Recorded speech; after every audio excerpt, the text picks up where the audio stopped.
Hello friends, டைப்ரைட்டிங்கை இப்போ தான் முதல்ல கற்றுக்கிறீங்கன்னா நீங்கள் இதை தெரிஞ்சுக்கோங்க. நல்லா ஈஸியாகவே இருக்கும். ஒரு பட்டன் 2 வேர்டை கண்டெயின் பண்ணியிருக்கும். ஃபஸ்ட்டு நம்ம ஸ்பேஸ் பார் பார்ப்போம். இது எப்பவுமே கட்டை விரலில் தான் அடிக்கணும். ஒரு வேர்டு முடித்தோன்னே ஒரு ஸ்பேஸ்.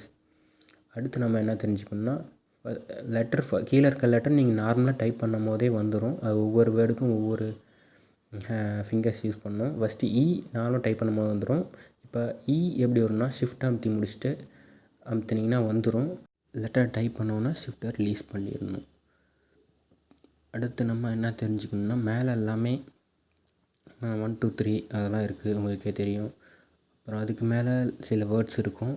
அடுத்து நம்ம முக்கியமாக தெரிஞ்சிக்க வேண்டியது என்னென்னா, சைடில் இது வந்து மூலையில் இருக்க பட்டன் எதுக்குன்னா, 2 வேர்டு ஒட்டுக்க அமைந்தோன்னா மேலே மாட்டிக்கும், அதை ரிலீஸ் பண்ணுறதுக்கு. இது பேக் ஸ்பேஸ் எதுக்குன்னா, முன்னாடி ஏதோ லெட்டர் விட்டுட்டிங்கன்னா அதை காமிக்கிறது.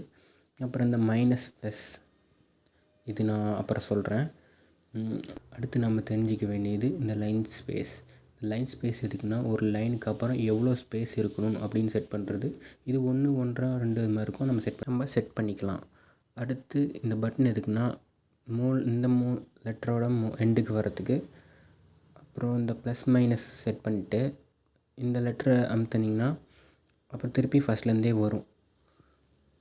அப்புறம் இது எதுக்குன்னா, நம்ம ரொட்டேட் பண்ணுறதுக்கு. அப்புறம் இந்த பட்டன் எதுக்குன்னா, நம்ம எப்பயுமே நார்மலாக தமிழுக்கு என்ன பண்ணணும்னா, அங்கே 10ல் வச்சுக்கணும். இந்த சைடு வந்து 60 to 60க்கு மேலே 60 வச்சுக்கிறது பெட்ரு.